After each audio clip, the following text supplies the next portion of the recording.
Settlement patterns reflected these differences. Unlike the dispersed plantations of the South, New Englanders tended to cluster together in tightly knit communities. They lived in compact villages and towns, with individual farms within walking distance.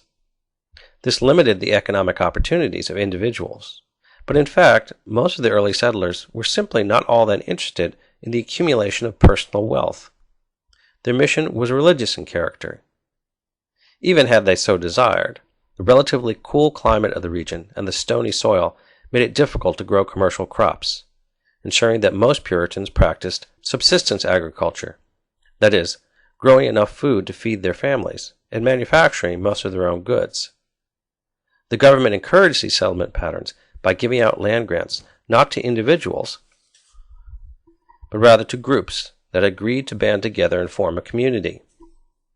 These patterns also reflected a religion that saw people as fundamentally inclined to sin, and thus in need of a watchful community to keep them on the straight and narrow.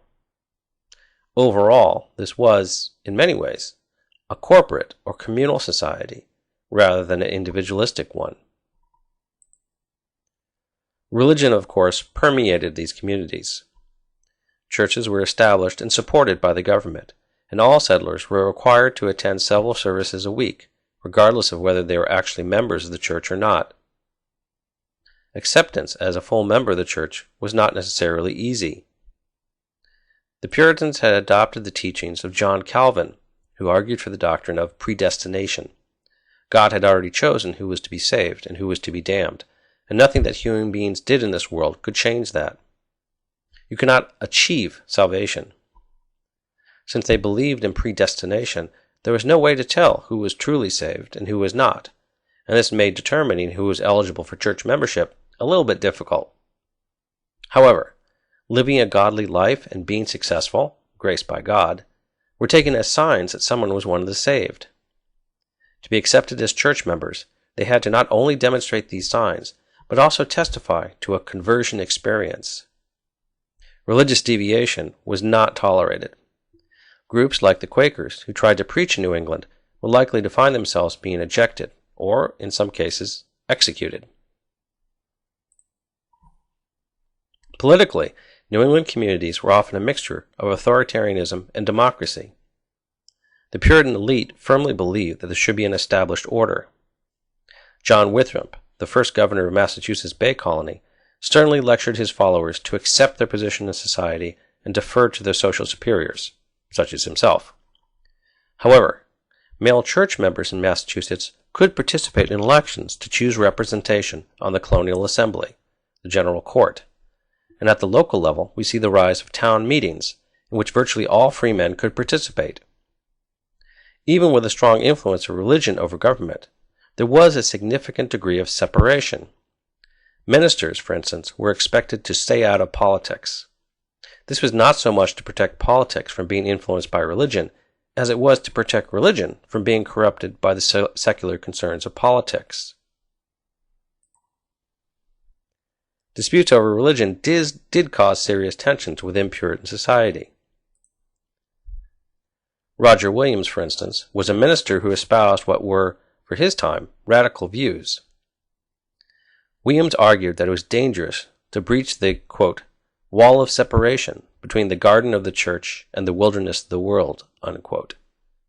He called for greater separation of church and state and liberty of individual conscience. He further antagonized Puritan elders by condemning what he saw as their immoral expropriation of native lands. Banished from Massachusetts, Williams founded the colony of Rhode Island, which incorporated into its charter absolute tolerance of religious diversity. The first Baptist church in the colonies was established there, as well as the second Jewish synagogue. Another Puritan minister, Thomas Hooker, fell into a similar dispute over the boundaries between church and state. The colony he helped found, Connecticut, liberalized voting rights by allowing all male property owners to vote for representatives in the colonial assembly, regardless of whether they were members of the church. The most famous religious controversy involved a Puritan woman named Anne Hutchinson. She had arrived in the Massachusetts Bay Colony in 1634. A well-educated woman who was deeply interested in theology Hutchinson did not speak out in church. Women were not allowed to speak in church. However, she held meetings in her home after services to discuss the sermons. At the meetings in her home, she boldly condemned the colony's religious and political leaders.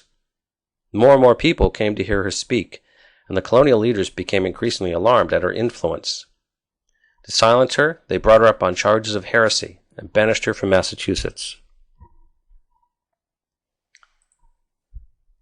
Aside from religious dissent, Puritan society in New England also increasingly faced the problem of religious apathy. By the 1650s, membership in the New England churches was declining. While the first generation had been fervent in their beliefs, the following generations did not necessarily have the same enthusiasm.